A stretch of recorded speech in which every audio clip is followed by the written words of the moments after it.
ప్రభుత్వ మెడికల్ కాలేజీల ప్రైవేటీకరణను వ్యతిరేకిస్తూ వైఎస్ఆర్సీపీ పోరాటానికి దిగింది. రాష్ట్ర వ్యాప్తంగా పెద్ద ఎత్తున ఉద్యమం చేపట్టేందుకు రెడీ అయింది. వైఎస్ జగన్ తీసుకొచ్చిన 17 మెడికల్ కాలేజీల ఎదుట ధర్నాలు చేపట్టేందుకు పార్టీ క్యాడర్ సన్నద్ధమైంది. చంద్రబాబు సర్కార్ తన బినామీలకు ప్రభుత్వ మెడికల్ కాలేజీలను దోచిపెట్టడాన్ని వ్యతిరేకిస్తూ ఈ పోరాటానికి సై అంటోంది.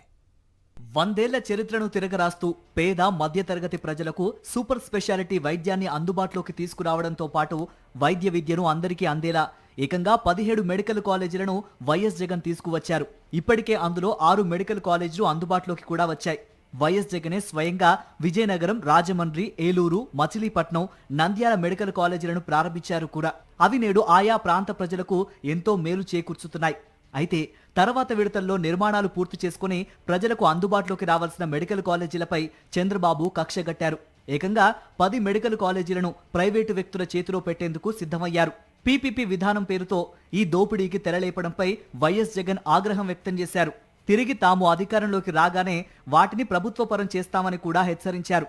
అయినప్పటికీ చంద్రబాబు సర్కార్ మెడికల్ కాలేజీలను తన బినామీల చేతిలో పెట్టేందుకే ప్రయత్నిస్తుండటంతో రాష్ట్ర వ్యాప్తంగా మెడికల్ కాలేజీల ఎదుట ఆందోళనలు చేయాలని నిర్ణయించారు.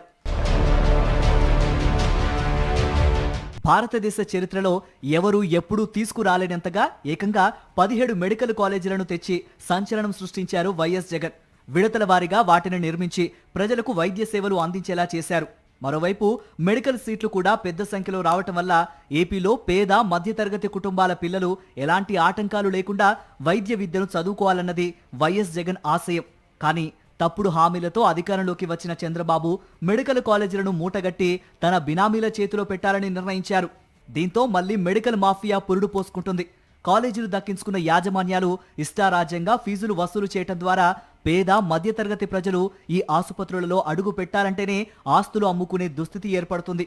పులివెందుల, ఆదోని, మార్కాపురం, మదనపల్లి, పెనుగొండ, పాలకొల్లు, అమలాపురం, నర్సీపట్నం, బాపట్ల, పార్వతీపురం మెడికల్ కాలేజీలను తమ బినామీలకు కట్టబెట్టేందుకు చంద్రబాబు జీవోలు కూడా ఇప్పించారు. దీన్ని అడ్డుకునేందుకు ఆయా కాలేజీల ఎదుట నిరసనలు తెలపాలని నిర్ణయించిన వైఎస్ఆర్ కాంగ్రెస్ పార్టీ చెలో మెడికల్ కాలేజీ కార్యక్రమానికి పిలుపునిచ్చింది. చంద్రబాబుకు చిత్తశుద్ధి ఉంటే ప్రభుత్వ మెడికల్ కాలేజీలను ఎలాంటి ఇబ్బంది లేకుండానే నిర్వహించవచ్చు. అందుకు అవసరమైన చర్యలన్నీ వైఎస్ జగన్ ముఖ్యమంత్రిగా ఉన్న సమయంలోనే తీసుకున్నారు. 8,480 కోట్ల రూపాయలతో ఒక ప్రణాళిక ప్రకారం మొత్తం 17 కాలేజీలను పూర్తి చేసేలా రూట్ మ్యాప్ను కూడా సిద్ధం చేశారు. అందులో 5ంటిని ఆయన సీఎంగా ఉన్నప్పుడే ప్రారంభించారు కూడా. కానీ చంద్రబాబు ఉద్దేశం వేరు. పేదలు, వారి ఆరోగ్యం ఎలా పోయినా పర్లేదు, జగన్ తెచ్చిన మెడికల్ కాలేజీలతో వ్యాపారం చేసి 1,000 కోట్లు వెనుకేసుకోవాలనే లక్ష్యంతో ముందుకు వెళ్తున్నారు చంద్రబాబు.